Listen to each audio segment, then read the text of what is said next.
የሀበሻው የእውቀት ውቅያኖስ የሐዲስ ሰማይ ኮከብ የአንድን ዘመን ትውልድ በእውቀታቸው ያረኩ በእራቸው እንደማይነጥፍ ውቅያኖስ ያለማቋረጥ የፈሰሰ ስራዎቻቸው በዓለም ዙሪያ ያሉ የእውቀት ተማሪዎችን ማፍለቂያ የሆኑትን ታላቅ የዘመናችን ፈርጥ ማንነት በምንም የሚገልጽ አይደለም።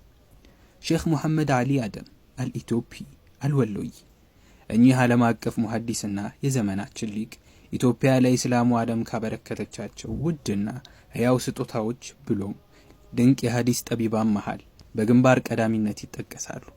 ሼኹ በ1366 ዓመተ ሂጅራ አካባቢ ዑለማዎችን በማፍራት በምትታወቀው በውቢቷ የወሎ ምድር በወረሂመኖ አቅራቢያ ተወለዱ። የመጀመሪያ የእውቀት ምንጫቸውና ቀራጫቸው የገዛ አባታቸው ታላቁ ዓሊም ሼክ አሊ አደም ነበሩ።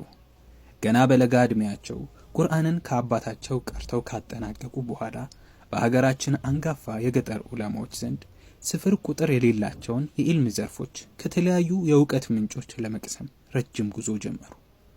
ለዚህ ህይወታቸው ለሰጡት ጉዞም ከታላላቅ የሀበሻ የዓሊም ተራሮች ከሆኑት ከአባታቸው ከሼክ አሊ አደም ሙሳ፣ የነህው ጠቢብ ከሆኑት ከሼክ አብዱል ባሲጥ፣ ከሼክ ሙሐመድ ሐሰን ቦረኒ አልሚናሲ፣ ከሼክ ሙሐመድ ዘይን ሙሐመድ ዳኒ፣ ከሼክ ሙሐመድ ሳዕድ፣ ከሼክ ሙሐመድ ገዩ፣ ከሼክ ሙሐመድ ራፊዕና ከሌሎችም አያሌ የእውቀት ዓሊሞች ዘንድ በመቀመጥ ወሰን አልባ ለሆነው የእውቀት ጥማታቸው ከፊቅህና ኡሱል እስከ ነህውና በላጋ ከአቂዳ እስከ ሐዲስና ዑሉሙል ሐዲስ ድረስ ያሉትን የእውቀት ዘርፎች በሙሉ ቀስመዋል። በሐዲስ ሳይንስ ላይ የነበራቸው ፍቅርና ጥልቅ እውቀት ከልጅነታቸው ጀምሮ የተጀመረ ነበር። ራሳቸው እንደተናገሩት ገና ሕፃን እያሉ አባታቸው ሰሒህ አልቡኻሪ ሲያቀሩ ከግድግዳ ጀርባ ተደብቀው ያዳምጡ እንደነበረና ልባቸው በሐዲስ ፍቅር ይናጥ እንደነበረ አስታውሰዋል።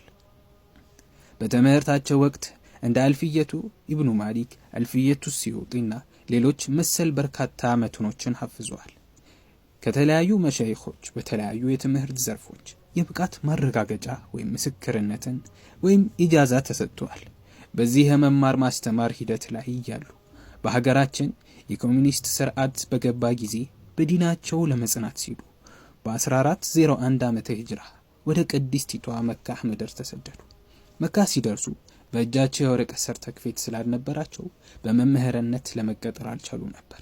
ነገር ግን እውነተኛ እውቀት በወረቀት ሳይሆን በጭንቅላት ውስጥ መሆኑን የሚያውቁት ሼኹ እንደገና ተማሪ ሆነው ትምህርታቸውን ቀጠሉ። የእውቀታቸው ጥልቀትና ስፋት ሲታወቅ በታላቁ ዳረል ሐዲስ አልኸይሪያ ኃላፊ በነበሩት ሼክ አሊ ቢን አሚር አማካኝነት ተፈትነው ሲታዩ ኃላፊውም ዋስትናችን እውቀት እንጂ ወረቀት አይደለም፣ አልዑሙደቱ ዒንደና አልዕልሙ ለሸሃዳ በማለት በመምህርነት እንዲቀጠሉ አደረጉ። ፈተናውን በአስደናቂ ሁኔታ በመስራታቸው ሰበብ ለመማር የመጡት ሼክ ወደ አስተማሪነት ከፍ አደረጋቸው። ከዚያ ጊዜ ጀምሮ እስከ ህልፈተ ህይወታቸው ድረስ ከ40 ዓመታት በላይ ቀን በዳሩል ሐዲስ ሌሊት ደግሞ በመስጂድ ውስጥ የእውቀት ተማሪዎችን ሲያፈሩ ኖረዋል። በተራሮች የተመሰከረላቸው ተራራ የሼኹ የእውቀት ደረጃ በዘመኑ በነበሩ ታላላቅ ዑለማዎች የተመሰከረለት ነበር። ለናሙና ያክል ሼክ ሙቅቢል አልዋዲዒ የሼኹን የሱነን ነሳኢ ማብራሪያ ወይም ሸርህ ሲገልጹ ይህ ሸርህ ልክ እንደ ኢብኑ ሐጀር ፈትሑል ባሪ ነው። የእውቀት ተማሪዎች ይህን ታላቅ ኪታብ እንዲገዙ መክራለሁ፣ ምክንያቱም በዘመናችን ያለ እያንዳንዱ ሙሐዲስ እንዲህ አይነት ሸርህ ማዘጋጀት አይችልም ብለዋል። ሼክ አልባኒ ስለዚሁ ኪታብ ሲናገሩ ለሱነን ነሳኢ እንዲህ አይነት ሰለፋዊ ሸርህ አላውቅም በማለት አድንቀዋል። ሼክ ረቢያል መድኸሊ ሼኹ በእያንዳንዱ የእውቀት ዘርፍ ላይ ዓሊም ናቸው፣ ዓሊሙን ፊ ኩሊ ፈን ሲሉ መስክረውላቸዋል። የማይነጥፈው የብዕሩ ውቅያኖስ ኪታቦቻቸው የሼኹ ብዕር የወለዳቸው ድንቅ ስራዎች እጅግ በጣም ብዙ ሲሆኑ በተለይ በሐዲስ ሸርህ ዘርፍ ያበረከቱት አስተዋጽኦ በዘመናችን ተወዳዳሪ የሌለው ነው።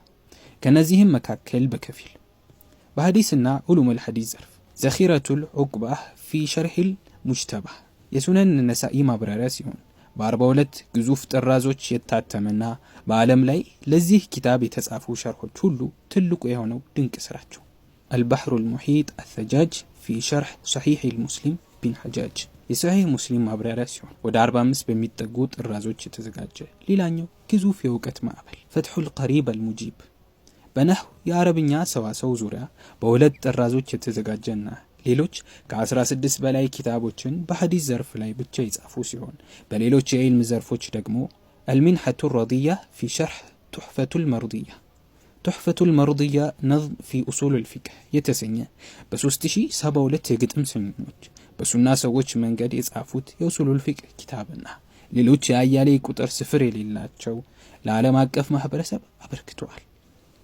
ለምለማው ሀበሻ ዓሊሞችን ብቻ ሳይሆኑ እንደ ተራራ የገዘፉ ለራሳቸው ዒልም የሆኑ እንቁ የነብያት ወራሾችን በወሎና ሌሎች መሰል ማህፀኖቿ ማፍራት ዘወትር ዓለም ከእርሷ የሚጠብቀው ውል ነው። ሼክ አሊ አደምም የዚህ አንዱ ማሳያ ናቸው።